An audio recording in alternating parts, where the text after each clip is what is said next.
Fallout 76, seldom does a game which is considered by so many to be so darn average and soulless actually make so many headlines, and manage to keep cropping up in video game news again and again and again. Okay, so I've got a lot of things to talk about, but we'll start with the news that Bethesda is now selling £100 annual subscriptions for Fallout 76. Subscriptions which will unlock exclusive features. The subscription service is called Fallout First and will cost you either £12 a month or £100 for a year. So what does this premium subscription get you? Well, the sub gets you access to a private version of the game world where you can share this with up to 7 other players, and not all players need to be subscribers, just the one who sets up the world. In addition to this private server access, subscribers will also get exclusive items including a survival tent. Players can use this tent as a makeshift base and fast travel point. They'll also get some unique outfits and emotes, as well as 1,650 atoms a month. For those who do not know, atoms are the in-game currency used for microtransactions in the game, and can be purchased in bulk from Bethesda for real money. Currently, Bethesda sells a 1,100 atom bundle for £8.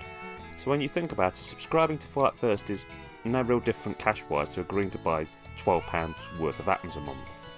Now, some people have enjoyed Fallout 76, while others saw the game as a bit of a mess when it was released. The game has improved a bit since release, with new quests and events being launched along the way, but I don't think it would be unfair to say that the game has by and large been seen as a bit of a disaster. It doesn't feel right, it doesn't feel Fallout-y enough, and it's not quite a convincing enough MMO either. Many people were placing pretty high bets that the game would go free to play, that Bethesda would stop trying to make money on the sale of the game and instead make it free to play, and hope to increase the amount of people sampling it and increase the amount of in-game currency that's purchased, and sort of go into making their money off it that way. So it kind of comes as a huge surprise that not only are new players going to have to buy the full game if they want to experience everything it has to offer, but they're actually going to have to, subscribe as well. 100 notes a year to play a game is quite a lot of money when you think about it. Especially when most people are already paying for, your online console subscription costs. And most people don't just play one game, they'll be buying other games. There's a lot to invest in one title. The thing is though, not only is this service, the subscription service, a strange idea, it hasn't had the best launch out. You see, one of the things you get is an unlimited scrap box where players can store all of their junk. However, this seems to have been bugged. Some people, everything they're putting in it is being deleted. Bethesda have said things you can do through its support advice, like try opening another player's scrap box on a public server, that might get your stuff to show up, restarting the game client, uninstalling, reinstalling the game. Also, it's not just that though. The private servers aren't quite as private as people hoped.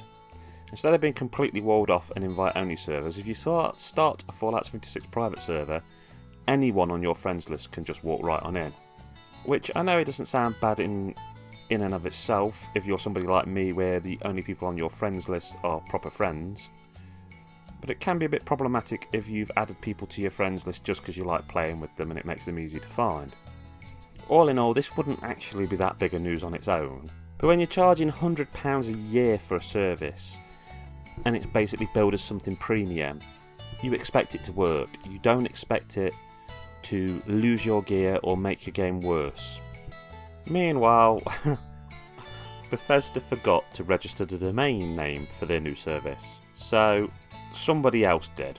Somebody else registered Fallout First, and they're running a lengthy advert for a service that they've wittingly referred to as Fallout Fuck You First. The first two sentences on this page, gold. I'll quote them for you. Ever since Fallout 76 launched, we've constantly done nothing to improve and evolve the experience based on your shitty feedback. That's why we've excited to launch Fallout Fuck You First, a premium ass-pounding membership that offers something dumbass players have been asking for since before launch. Of course, that is referring to the private worlds. Seriously, I can't tell you everything that's on this website. You'd have to go look at it. Basically, the guy that made this is just raging about everything about Fallout First and Fallout 76 in general. But the thing ends with the brilliant line, As with everything we do for Fallout 76, we will continue to think of our bleeding bottom line first, ignore your feedback and improve the pay-to-win services over the months and years to come, so please shut the fuck up and take it. It's just comical that Bethesda didn't get the domain name, they didn't take the necessary steps not to have this happen. But I actually really support the guy that's done this. I think it's only by standing up to companies like this that you can actually do something. It's amazing. Good on him. That's all I can say. Good on him. I'm not anti Bethesda. I've enjoyed some of their games. Well, I've enjoyed Oblivion and Skyrim and Fallout 4 a heck of a lot. But I hate this money making at any cost thing. And I hate massive long subscription services. And it's like with Fallout 76, charging full price for the game and then having a subscription service on top and then having the ability to buy in-game currency. They're just trying to get money every conceivable way possible. And the game isn't even that fun to play. It's decent, it's okay. But there's plenty of better games you can play that don't ask you to keep funneling pennies into a slot. Heck, I'd say sod the whole Fallout 76 thing off. Go get Fallout 4 Game of the Year edition. Probably find that now for about £30. Yeah, it's only single player, but it's a heck of a good game. And if you need to deal with other people and play a bit of... then there's plenty of Battle Royale-esque games out there. So you could jump from playing a bit of Fallout to a bit of Battle Royale. 76 just doesn't have it for me. The funny thing is that a sort of class war has now broke out on Fallout 76. It's one of those games where you can use the term pay to win. With the ongoing argument that some of the things you get in premium status, basically you're just paying money to be better so you can win. Now, there's been lots of reports of players who have premium status having been attacked by gangs, and it's just caused a massive split amongst the Fallout 76 community. Just everything Bethesda has done has rubbed players up the wrong way. The tent, all of the stuff. Now, this has gone backwards and forwards in tweets. There's posts about people griefing, people saying that this kind of behaviour should lead to bans. And bans have been handed out before for bad behaviour. There was one player who was banned because he said he was going to try and find out who was gay and eliminate all gay players on there. But I just can't believe, you know, all the things Bethesda have done, they've created this giant whirlwind of crap. And I wouldn't want to have to deal with it.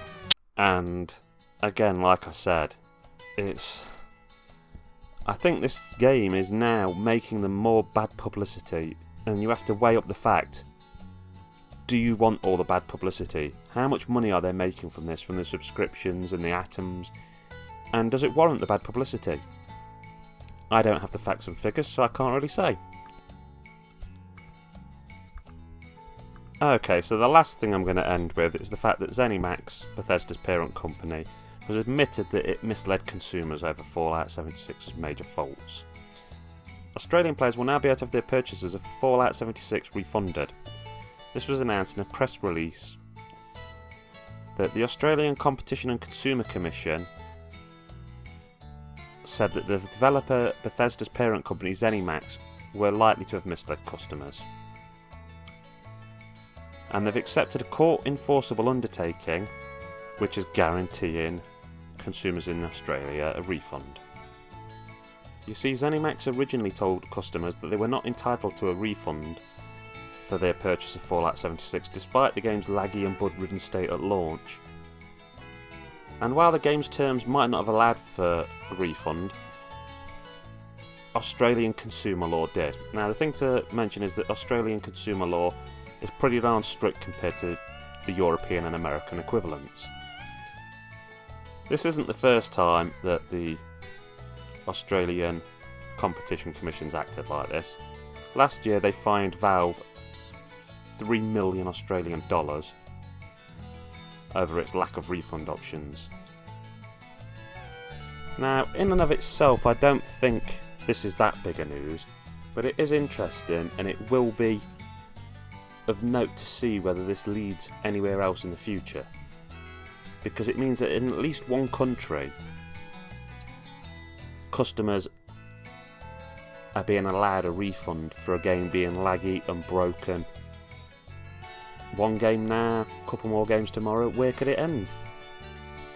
And it's nice to see a company getting a slap on the wrist when it's delivered a product in a hasty, half-finished fashion. Because if there's anything we know in the world of the video games, it is that companies nowadays will release buggy, broken messes, try and get your money, and haphazardly repair them here and there on the fly. Anyway, I've covered a lot of ground, and there's lots more information out there. But I have to admit, I've not booted up Fallout 76 in a long time. The last time I booted it up ago was about 7 months ago, a little bit after I'd made a video on it. I just don't see any need to return to it. There's not enough there for me. What I really would have liked is a Fallout 4 style game where 2 or 3 buddies can jump in with you. Not a massive World of Warcraft multiple online style thing. Just something where I can give my buddy the shotgun that's no use to me anymore because I've got a laser rifle. Or where I can give him my old armour because my new armour's better. And we can maybe shoot a few guards together. But I still wanted the story. And I still wanted a game of real depth and soul. Anyway, this is Kerr9000 signing off. Keep on gaming.